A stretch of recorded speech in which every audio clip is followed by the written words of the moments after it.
Assalamualaikum warahmatullahi wabarakatuh. Perkenalkan, saya Dita Ovalia Dewi dengan NIM 22404052, Prodi Akuntansi Syariah, kelas AKS 5C. Video ini saya buat untuk memenuhi tugas pra-UAS mata kuliah aspek hukum dalam bisnis Islam dengan dosen pengampu Ibu Sri Haryanti MM. Nah, dalam video ini akan membahas materi tentang perjanjian MOU dan juga EMOU. Jadi langsung saja simak videonya.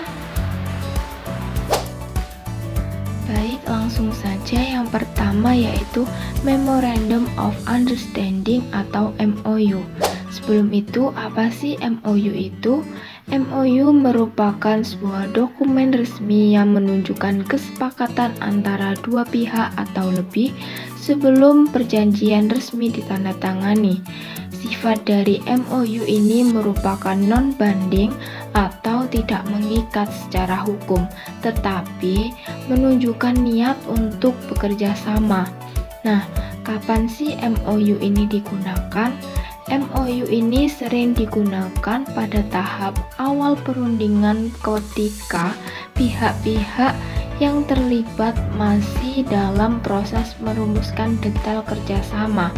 Nah, misalkan ketika dua perusahaan ingin membentuk aliansi strategis atau ketika sebuah organisasi ingin bermitra dengan instansi lain untuk proyek tertentu.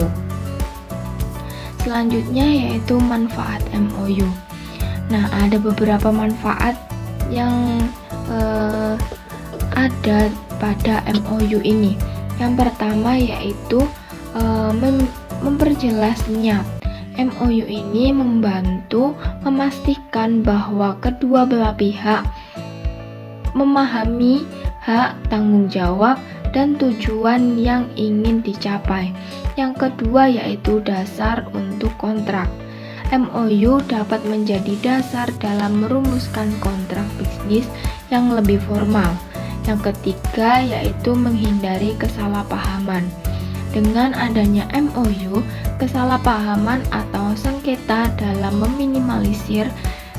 dapat diminimalisir karena ada catatan tertulis yang jelas. Selanjutnya yaitu Electronic Memorandum of Understanding atau EMOU. Sebelum itu, apa sih EMOU itu? EMOU merupakan versi digital dari MOU yang dibuat dan disimpan secara elektronik. EMOU memiliki fungsi yang sama dengan MOU, tetapi lebih praktis karena dapat diakses dan ditandatangani secara digital. Nah, kelebihan dari EMOU ini yaitu terpapar pada PPT. Yang pertama yaitu efisiensi waktu. Nah, dalam proses pembuatan dan penandatanganan EMOU lebih cepat karena dapat dilakukan secara digital atau online. Yang kedua yaitu aksesibilitas. EMOU dapat diakses dari mana saja dan kapan saja, memudahkan koordinasi antara pihak-pihak yang terlibat. Yang ketiga yaitu penghematan biaya. Dalam EMOU dapat mengurangi biaya cetak dan pengiriman dokumen secara fisik. Nah, untuk kapan menggunakan EMOU ini?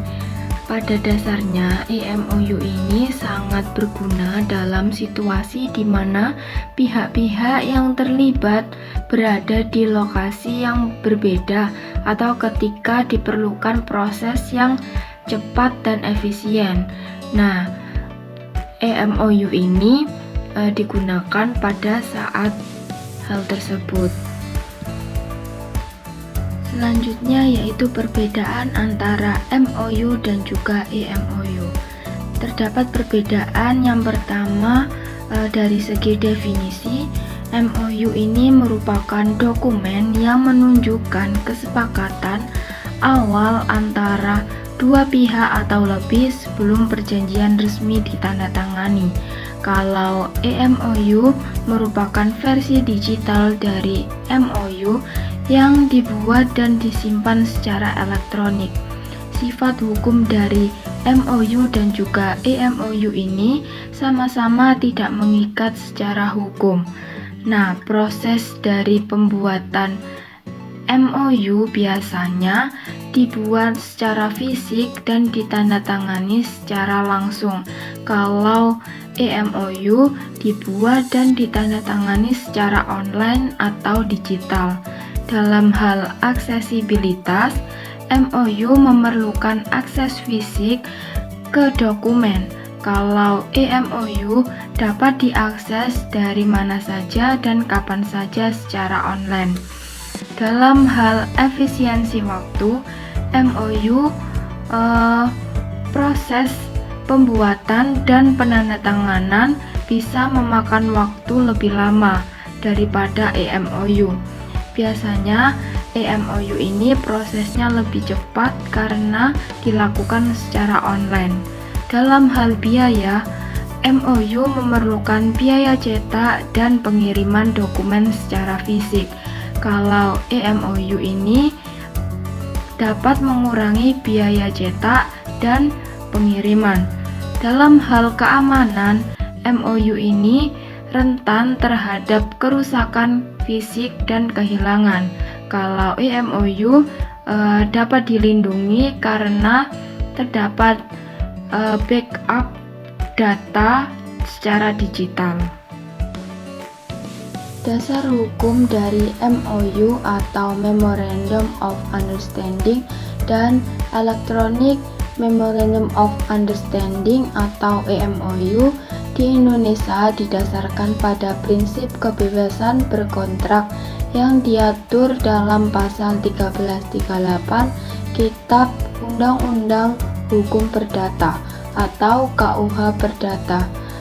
Nah, dalam konteks ini, setiap orang bebas untuk membuat perjanjian, baik yang sudah diatur dalam undang-undang maupun yang belum.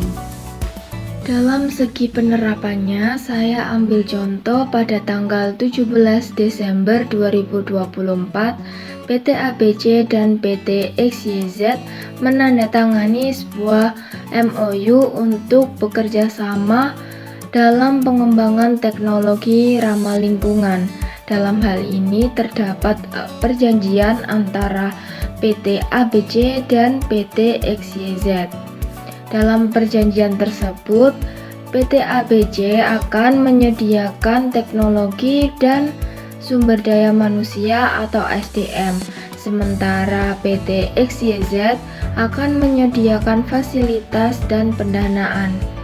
Dalam kerjasama ini akan berlangsung selama 1 tahun sejak tanggal penandatanganan, dengan tujuan untuk menciptakan solusi teknologi yang lebih hijau dan berkelanjutan. Untuk penerapan dari MOU dan juga EMOU itu sama, yang membedakan hanyalah bentuknya, di mana MOU itu dalam bentuk fisik, sementara EMOU itu dalam bentuk digital. Baik, itu merupakan penyampaian materi dari saya.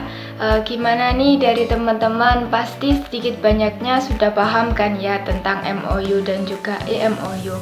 Semoga penyampaian materi dari saya dapat bermanfaat bagi kita semua.